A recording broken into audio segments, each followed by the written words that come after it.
नमस्कार, मैं Sudhanshu the Sudhanshu show में आप सभी का स्वागत करता हूं।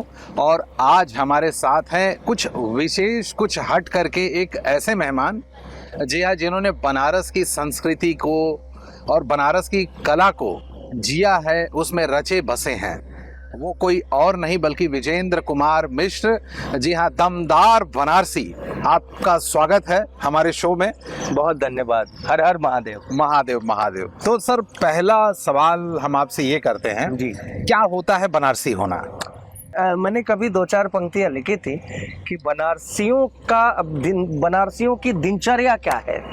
भाई यहाँ भोर भेनुसार भाई बंधुन के, गंगा में नहाई नित स्वस्थ है बनारसी। मौज मस्ती मजा मनोरंजन मजाक मान, नित्य कर्म पद्धति में व्यस्त है बनारसी। यदि साधु संत ऋषि मुनियों की टोली यहाँ, ठग भी उचक्के जबरदस्त है बनारसी। क्या और शिव का नगर शिव गढ़ ही निवास करे, भक्ति में भांग छाने मस्त है बनारसी। बनारसी हमेशा मस्त रहते हैं, चाहे परिस्थिति जैसी भी हो। क्या बात है, बहुत बढ़िया सर। आपने इन दो लाइनों में पूरे बनारस की व्याख्या कर दी, बनारसियों की व्याख्या। जी बिल्कुल। अभी तो हम लोग जब से देख रहे हैं, जब आप फेमस हुए तब देख रहे हैं। इसके पहले दमदार बनारसी के पहले विजेंद्र क्या था? विजेंद्र एक बड़ा ही शरारती बच्चा था। अभी भी थोड़ी थोड़ी शरारतें करता है। शरारत तो मेरा मानना है कि जीवन से शरारत कभी नहीं जानी चाहिए। जी, जी। अगर जिस व्यक्ति के अंदर से बचपना चली गई, वो फिर उसके अंदर की आत्मा मर गई, समझ जाइए। मैं यहीं पर बंगाली टोला में पाटलेश्वर एक मोहल्ला है, वहीं मेरा पूरा बचपन गुजरा। और घाट के किनारे खेलना कूदना मस्ती करना, ये सब पूरा शाम का समय वहीं निकलता था। घाट पे कभी कभी घाट क्रिकेट भी हम लोग खेल लिया करते। वो जीपीएल जीपीएल तो बाद में आया। अच्छा। लेकिन चूंकि हम लोगों का जो बचपन था ना, वो 90 के दौर का बचपन था। मतलब मेरे साथ ही जितने लोगों ने 90 का दौर बचपन गुजारा है ना, उस दौर में उन्होंने बड़ी शानदार जिंदगी जी है। अच्छा। आज परिस्थितियां बिल्कुल उलट हो गई हैं। पहले तो हम लोग के लिए ये सोचा जाता था कि ये घर कब आएगा, अब सोचा जाता है आजकल बच्चों के लिए कि ये घर से बाहर कब जाएगा। ये परिवर्तन है और सबसे बड़ा बदलाव है। तो आप कैसे देखते हैं, ये प्रोस्पेक्टिव वे में लेते हैं या फिर ये नेगेटिव चीज है, ये कि बच्चे घर में बिल्कुल कन्फाइन होते जा रहे हैं, सीमित हो रहे हैं बच्चे घर में? ये तो नेगेटिव चीज है। बचपन को एक घर में, घर छोड़िए, एक मोबाइल में कैद होके बच्चे रह गए हैं आजकल। वो खेलते भी हैं तो सिर्फ मोबाइल का ही सहारा लेते हैं, उसी में खेलते हैं। आजकल के बच्चों के बहुत सारे दोस्त नहीं होते हैं। हम लोगों के बचपन में जो भी था वो दोस्त ही था, क्योंकि मोबाइल था ही नहीं। जी। तो उस समय हर खेल का आनंद लिया हम लोगों ने। लेकिन आजकल मतलब समझिए कि बच्चा बिना मोबाइल के खाना नहीं खाता है, ये स्थिति हो गई। जी, छोटे बच्चे होते हैं, वो होते हैं और वो आदती हो गए हैं मोबाइल को लेकर। रील दिखाइए तो खाना बहुत ज्यादा। और अभी एक सर्वे में एक मेरा ख्याल है समाज वैज्ञानिक थे, उनका नाम मुझे नहीं याद आ रहा। इन्होंने एक सर्वे किया और सर्वे में बताया कि आने वाले 10 से 20 सालों में हर घर से एक बच्चा मानसिक संतुलन खो देगा सिर्फ मोबाइल के कारण। तो हमारा बचपन तो शानदार था, लेकिन मेरे बच्चों का बचपन उतना शानदार नहीं है। जी। अच्छा, अपनी शिक्षा दीक्षा के बारे में बताएं कुछ। शिक्षा दीक्षा बड़ा टेढ़ी रही है। मुझे लगता है कि मैंने इंटरमीडिएट तक कम से कम 20 से 25 स्कूलों में पढ़ा है। ये तो हमें लगता है कि रिकॉर्ड वाली बात है। ये रिकॉर्ड वाली बात है। मतलब 4 दिन इस स्कूल में गए, फीस मांगा, जो पसंद आया उसमें पढ़ना शुरू कर दिया। एक तो ये बात थी, ऊपर से थोड़ी बदमाशी भी हो गई थी कि अपने से कह देना, अरे मजा नहीं आ रहा है, पढ़ाई समझ में नहीं आ रही है, मजा नहीं आ रहा है। किसी दूसरे स्कूल में, तीसरे स्कूल में अब वो टीचर कहते हैं कि भाई चाचा को पापा को लेके आना, कल फीस जमा करना, एडमिशन करना है। पता चला अगले दिन स्कूल चेंज। इस तरह से करके बड़ा आनंद का दिन था वो। और वो दिन मैं आज भी बड़ा मिस करता हूँ, क्योंकि गुजरा हुआ वक्त कभी भी किसी के लिए भी ऐसा नहीं होता कि वो लौट कर किसी रूप में आ जाए। इसलिए जो बचपन मैंने जिया है वो शायद ही किसी ने जिया होगा, ये मैं मानता हूँ। क्योंकि बदमाशी खूब थी, अल्हड़ मिजाजी थी, कोई फिक्र नहीं था, किसी बात की चिंता नहीं थी कि क्या करना है क्या नहीं करना है, भविष्य की कोई चिंता नहीं थी। आप सोच ही रहे हैं 20-25 स्कूल बदलने का मतलब है कि वो बच्चा पढ़ता ही क्या होगा। बिल्कुल नहीं पढ़ा। पढ़ाई में तो मैं सच में पढ़ाई में मैं जीरो ही था। पढ़ने का होश मैं जब 7वीं या 8वीं क्लास में आया तब से थोड़ा सा कंसर्न हुआ कि मुझे पढ़ाई भी करना भी जरूरी है। तो उसके बाद से एक ठहराव आ गया। यही बास फाटक पर राम प्यारी रस्तोगी इंटरमीडिएट कॉलेज है, जी जी। उसी से फिर मैंने हाई स्कूल से इंटरमीडिएट तक की पढ़ाई की। अच्छा, इसके आगे फिर? इसके आगे फिर ग्रेजुएशन में मैंने काशी हिंदू विश्वविद्यालय में एडमिशन लिया और मेरा एक बड़ा प्यारा दोस्त था, वो रहता था दालमंडी में। अच्छा। तो वो दालमंडी से उसको डीएवी कॉलेज बड़ा नजदीक पड़ता था। अच्छा। हम दोनों ने एडमिशन लिया था, तो वो डीएवी में एडमिशन चाहता था। अच्छा, उस समय सिर्फ दोस्ती थी, पढ़ाई का वो तो था नहीं। तो ये था कि नहीं, हमारा दोस्त डीएवी में जा रहा है तो हम भी डीएवी में जाएंगे। तो वहां से हमने लेटर लगाया कि मैं डीएवी में जाना चाहता हूँ।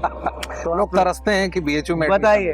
तो प्रोफेसर ने कहा कि तुम पागल हो। मैंने कहा नहीं सर, हमारा दोस्त अकेला पड़ जाएगा। दोस्ती के लिए ये कदर थी। हाँ, ये कदर थी। तो फिर हमने दोस्ती के लिए वो बीएचयू छोड़ करके डीएवी कॉलेज, हालांकि डिग्री तो बीएचयू की ही देता है, एफिलिएटेड कॉलेज है, लेकिन फिर भी जहाँ दोस्त का गला काटने से पीछे नहीं हटता है, वहाँ पे आपने दोस्त के लिए इतना बड़ा इंस्टीट्यूशन छोड़ दिया। आजकल से तुलना नहीं की जाती है सर। हमारे समय में या आपके समय में, आपने सोचिए जितना अच्छा जीवन जिया है उससे अच्छा मेरा जीवन नहीं रहा होगा, मतलब काल परिस्थिति के हिसाब से। तो आपके जो दोस्त रहे होंगे उस हिसाब से ही कमोबेश हमारे, क्योंकि अचानक से बदलाव नहीं आता, धीरे धीरे आता है। हमारी बाद की पीढ़ी आते आते अब सब कुछ बदल चुका है। आजकल दोस्त दोस्त के लिए खड़ा नहीं होता, बल्कि अपनी भलाई सोच करके निकल जाता है। लेकिन हमारे समय में दोस्त दोस्त के लिए गर्दन तक कटवा देता था, ये भी मिसालें मिली हैं। इसलिए मैंने चुना कि भाई हम डीएवी में दोनों दोस्त पढ़ेंगे। उसके बाद फिर पोस्ट ग्रेजुएशन में फिर बीएचयू में आया एडमिशन की बारी। तब तक वो उसने पढ़ाई छोड़ दी थी, अपना ट्रेंड बदल दिया था। गनीमत है, अदरवाइज फिर आप बीएचयू भी छोड़ते। तो फिर मैं बीएचयू में गया, सोशियोलॉजी से मैंने पोस्ट ग्रेजुएशन किया और उसके बाद चस्का लग गया शेरो शायरी का, तो मैंने उर्दू से स्पेशल ग्रेजुएशन किया जी, राजर्षि टंडन ओपन यूनिवर्सिटी से, और एमफिल किया मैंने महात्मा गांधी काशी विद्यापीठ से। अच्छा, ये बताइए कि ये क्या शेरो शायरी में एक्सीडेंटली चले गए या फिर क्या कहीं से कुछ? हमारे कोर्स की किताबों में ये था कबीर दास, तुलसीदास, अयोध्या सिंह उपाध्याय हरिऔध जी, हाँ जी। अयोध्या सिंह उपाध्याय हरिऔध या कुछ और नाम था उनका? अयोध्या सिंह उपाध्याय हरिऔध। श्योर है ना? मैंने सही नाम लिया? बिल्कुल बिल्कुल। माफ कीजिएगा। और एक थे जगन्नाथ दास रत्नाकर, भारतेंदु हरिश्चंद्र, इन लोगों की कविताएं थी। तो उसको जनरली जैसे हम बच्चे कविताओं के तौर पे लेते हैं वैसे पढ़ाई करते थे हम लोग। लेकिन हमारे स्कूल में इंटरमीडिएट में कोई एक शिक्षक ऐसे आए जो संगीत के थे, लेकिन एक्सीडेंटली उन्होंने एक क्लास लिया, हम लोगों की एक क्लास ली।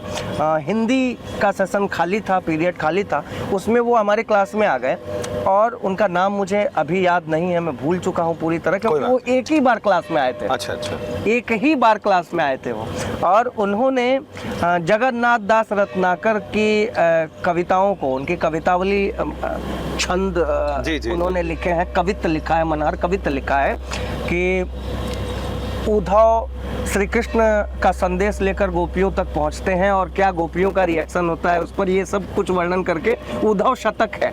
तो उद्धव शतक उन्होंने पढ़ाया और एक दो छंद पढ़ाया, गाकर पढ़ाया।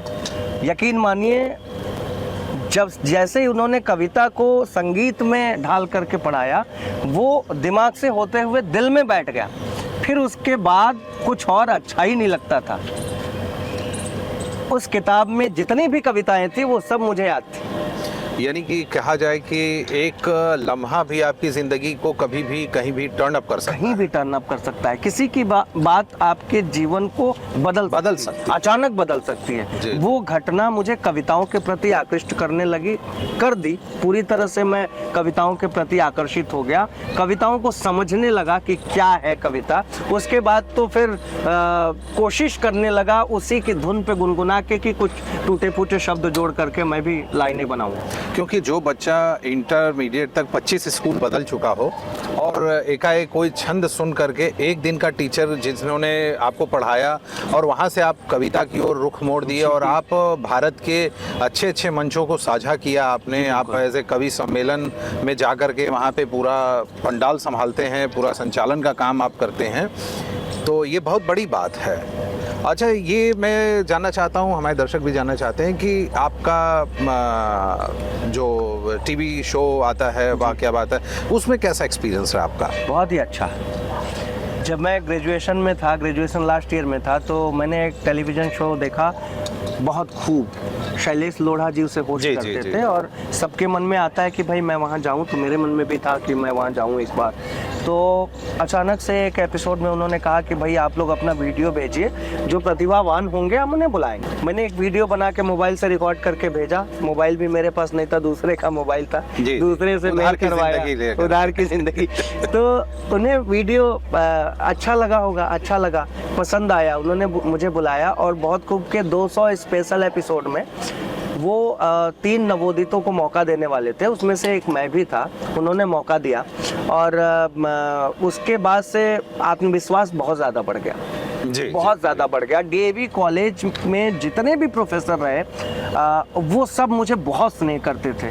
आज भी वो कहीं मिलते हैं तो उसी प्रेम से मिलते हैं और मेरा भी पूरा मन समर्पित था कॉलेज के प्रति, क्योंकि कॉलेज से मुझे बहुत कुछ मिला। जो हौसला शायद बीएचयू से नहीं मिल पाता, वो मुझे डीएवी कॉलेज से मिला। तो मैं समझता हूँ कि मेरा डीएवी कॉलेज जाना बड़ा सही फैसला था। अगर मैं बीएचयू चला गया होता, डीएवी नहीं जाता, तो हो सकता था जिंदगी कुछ और होती।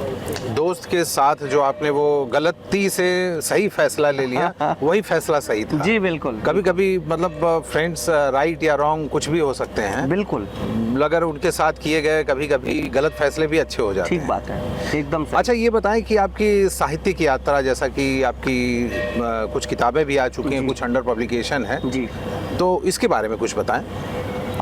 किताबों का क्या है, मैं स्वर्गीय धर्मशील चतुर्वेदी गुरु जी का शिष्य हूँ और पंडित सुदामा तिवारी साण बनारसी जी मेरे। जी जी जी जी। तो साण बनारसी जी अभी हैं, इस दुनिया में हैं और उनका आशीर्वाद, उनकी छत्र छाया बनी हुई है। चतुर्वेदी गुरु जी अब नहीं रहे हम लोगों के बीच में। वो मुझे बड़ा स्नेह करते थे। उन्होंने कहा कि तुम ऐसा करो कि बनारस की बोली जिसे काशिका कहते हैं, इस पर कुछ काम करो और काशिका में जितने भी रचनाकार हुए हैं, झंडा बरदार हुए हैं, उनको एक जगह संकलित करने का काम करो। तो मैंने कोशिश की, संकलित करने की कोशिश की मैंने। तो मुझे लगता है कि कबीर दास के गुरु रामानंदाचार्य, जी जी, रामानंदाचार्य के बाद कबीर दास, तेग अली, भारतेंदु हरिश्चंद्र, ऐसे करके लगभग 37 रचनाकारों का संकलन किया और ये लगभग 700-750 सालों का ऐतिहासिक दस्तावेज तैयार हो गया, जो काशिका के नाम से पिलग्रिम्स पब्लिशिंग हाउस से छपा ये पुस्तक। और उसके बाद से ये लगभग 200 कॉपी यूएसए गया। अच्छा, वहाँ पर जाके लॉन्च हुआ। Bhojpuri association of north America ने इसे मंगाया और वहाँ उन्होंने शुभकामना संदेश भी दिया इसके लिए और उन्होंने वहाँ पे प्रकाशित भी किया, वो प्रसारित भी किया। वहाँ पर मुझे बुलाया भी गया था इसके लिए और लगभग 16 शहरों में कवि सम्मेलन था यूएसए के अलग अलग जगहों पर। मुझे वीज़ा नहीं मिला, नहीं जा सका मैं। अच्छा, ये बताएं कि आपको अभी साहित्य क्षेत्र में अभी क्या लगता है कि किस तरह से कुछ और नया किया जा सकता है? बिल्कुल नया किया जा सकता है। जैसे एक नया काम ये मेरा रहा, जो पहला रहा अपने क्षेत्र का। दूसरा काम मैंने किया था, भारतेंदु बाबू हरिश्चंद्र को हिंदी खड़ी बोली गद्य का जनक माना जाता है। जी जी। लेकिन बहुत कम लोगों को पता है कि उनकी स्कूली शिक्षा सिर्फ 3री क्लास तक हुई थी।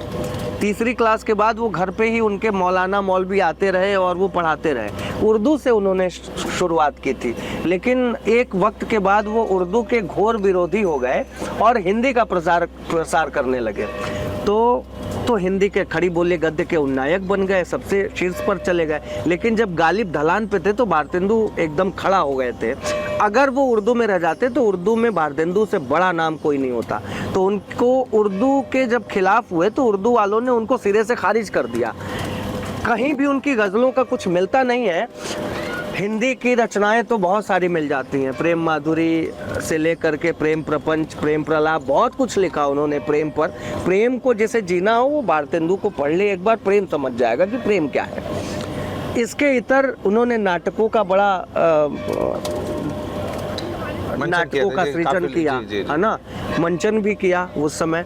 और उनके उर्दू वाले पक्ष को सबने खारिज कर दिया था, तो मैंने सोचा एक नया काम होगा। उर्दू की गजलें जितनी थी भारतेंदु बाबू की, उसको मैंने एक जगह कर दिया।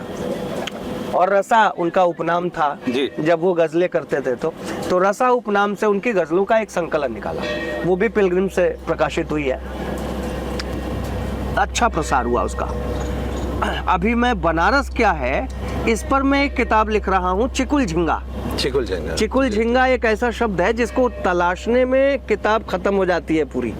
इसमें बताया गया है कि कोई नया शब्द कैसे गढ़ा जाता है और बनारसियों की जीवन शैली क्या होती है। अगर कोई इस किताब को पढ़ ले तो वो अच्छे से समझ जाएगा। एक लाइन भी कोई ऐसी नहीं मिलेगी जिसमें आदमी को पलक झपकाने या फिर किताब का पन्ना मोड़ के अगले दिन तक छोड़ने का मोहलत मिल सके, बल्कि इतना रस मिलेगा जिसमें उसको आनंद आएगा और वो पूरा एक बार में किताब पढ़ जाएगा। ऐसे इसकी मनसा होगी। वैसे हम इस किताब को पहले लेना चाहेंगे, बस प्रकाशित होने के बाद। तो अच्छा, अभी आपने कहा वो प्रेम अगर किसी को करना है या फिर तो वो भारतेंदु बाबू की पुस्तकों को पढ़े जी, तभी उसको प्रेम हो सकता है। ऐसा कुछ आपने अभी जस्ट प्रेम को समझ सकता है प्रेम है। तो आपने क्या पढ़ा, प्रेम समझा? अब शादी कैसे हुई आपकी, प्रेम समझ के या फिर अभी? शादी तो मेरी देखिए क्या है, भारतेंदु बाबू की पुस्तकों को पढ़ के या कैसे? नहीं, मेरे जीवन के कुछ महत्वपूर्ण फैसले लेने का अधिकार मेरे माता पिता को है। अच्छा। मैंने पिताजी के कहने पे शादी की। उन्होंने लड़की देखी, उन्होंने कहा भी मुझसे कि जाके लड़की देख लो। तो मैंने कहा अगर लड़की पसंद ना आए तो शादी कैंसिल भी हो सकती है। उन्होंने कहा क्यों नहीं पसंद आएगी, सुंदर है, देखने में ठीक है, तो क्या खराबी है कि पसंद नहीं आएगी? तो मैंने कहा जब चांस ही नहीं है कैंसिल होने का तो देखने का फायदा क्या? ऑप्शन ही क्या रखना है? तो आप शादी करिए।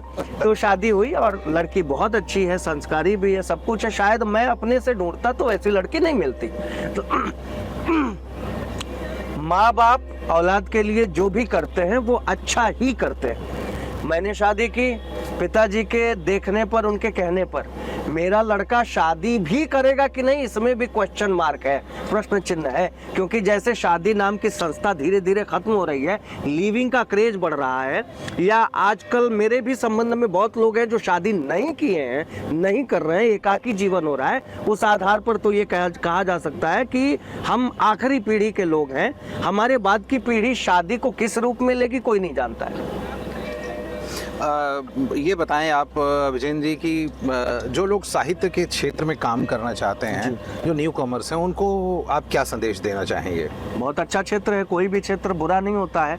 बस ये है कि आप जिस क्षेत्र को समझते हैं, जिसमें आपकी रुचि है, उस क्षेत्र में आप उतरेंगे कुछ करने के लिए तो आपको आगे बढ़ने से कोई नहीं रोक सकता है। लेकिन जिस क्षेत्र को ये मान के उतरेंगे कि हमें सिर्फ इससे पैसा वैसे की व्यवस्था करनी है, उसमें रुचि आपकी नहीं है, तो माफ़ कीजिएगा, उस क्षेत्र में आप आगे भी नहीं बढ़ पाएंगे।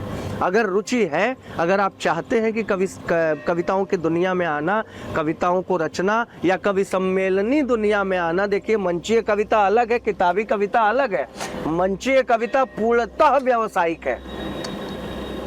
हम जब तक मंच पे होते हैं तब तक व्यावसायिक होते हैं, तब तक हम साहित्य की सेवा नहीं कर रहे होते हैं। हम एक एक लाइन ऐसी सोचते हैं जिस लाइन को सुनने के बाद तालियां बजे, क्योंकि हम वहाँ पे परफॉर्मर होते हैं, कवि या साहित्यकार नहीं होते हैं। इसलिए मंचीय कविता अलग है, किताबी कविता अलग है। तो आप मंचीय कविता के क्षेत्र में आना चाहते हैं, मोस्ट वेलकम, बहुत अच्छा क्षेत्र है, आप कुछ भी कर सकते हैं, बशर्ते रुचि होनी चाहिए। अच्छा, ये बताएं, आप तो कई तरह के कवि सम्मेलन में आप जाते रहते हैं, और तो आपको वहाँ का अनुभव कैसा रहता है? वो उस तरह के काम को करने में आपको ज़्यादा मज़ा आता है या फिर मुशायरे, या फिर किस तरह में आप अपने आप को ज़्यादा संतुष्ट पाते हैं? मैं देखिए मुशायरे भी पढ़ता हूँ, कवि सम्मेलन भी पढ़ता हूँ।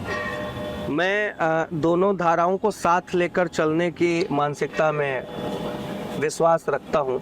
मैं ये नहीं समझता कि किसी एक पक्ष को मजबूती से प्रस्तुत किया जाए और दूसरे पक्ष की अवहेलना की जाए, ये ठीक बात नहीं है। कवि और शायर समाज को जोड़ने के लिए होता है, तोड़ने के लिए नहीं होता। लेकिन आजकल कुछ ढर्रे ऐसे बन गए हैं कि कुछ लोग सिर्फ एक पार्टी के होके रह गए हैं, दूसरे लोग एक पार्टी के होके रह गए हैं। अगर पार्टी का प्रचारक ही बनना है तो खुद को कवि कहना या शायर कहना छोड़ देना चाहिए, या किसी एक धर्म, एक मजहब के फेवर में ही पढ़ना है, दूसरे को नीचा दिखाना है, तो माफ कीजिएगा, आप साहित्यकार नहीं हो सकते हैं। साहित्यकार जहां गलत होता है उसको इंगित करता है कि ये गलत है, इसका बदलाव, इसमें परिवर्तन होना चाहिए। और ये बनारस है, ये कबीरदास की धरती है। कबीरदास ने तो जितना मुसलमानों के लिए कहा उतना हिंदुओं के लिए भी कहा। जितनी कुरीतियां उनको दिखी ये बताने की आवश्यकता नहीं। उन्होंने मस्जिद को लेकर के भी कहा कि काकड़ पाथर जोड़ के मस्जिद लियो बनाए, ताचड़ मुल्ला बाग दे क्या बहरा हुआ खुदाए। तब मुसलमानों ने भी उनका विरोध किया और हिंदुओं के लिए भी उन्होंने कहा कि पाथर पूजे हरी मिले तो मैं पूजू पहाड़, तासे तो चाकी भली पी सिखाए संसार, घर का पत्थर भी पूज लो जिससे 2 वक्त की रोटी मिलती है। तो हिंदुओं ने भी उनका विरोध किया। समस्या ये है ना कि हम किसी को अगर किसी की गलती दिखा दे तो वो मानता नहीं है, वो ये मान के बैठता है कि मैं जो हूँ मैं ही हूँ, अहम ब्रह्मास्मि। अहम ब्रह्मास्मि। वैसे आप हमारे साथ द सुधांशु शो में आए, इसके लिए आपका बहुत बहुत धन्यवाद। Thank you so much. और हम ये चाहेंगे कि चलते चलते 2 लाइनों के साथ, आपकी 2 लाइनों के साथ एक मैसेज आप हमारे श्रोताओं को दे दीजिए। मैं हालांकि मैं अपने शहर से बहुत प्रेम करता हूँ, तो मैं एक मुक्त विधा की कविता सुनाता हूँ आपको। शहर को ध्यान में रखते हुए, काशी की संस्कृति इति, काशी की संस्कृति इति, ज्ञान का प्रकाश बदहवास, शिक्षा का स्तर केवल बाहरी पलस्तर। क्या बात है। काशी की संस्कृति इति, ज्ञान का प्रकाश बदहवास, शिक्षा का स्तर केवल बाहरी पलस्तर। अप्रतिम सुंदरता, गंगा तट, सीढ़ियां, घाट, महज पिकनिक स्पॉट। परंपराओं की धरती में आधुनिकता का बीज बो रहे हैं, हम विकसित हो रहे हैं। विकसित हो रहे हैं। क्या बात है। बहुत बहुत धन्यवाद, बहुत बहुत धन्यवाद। Thank you sir.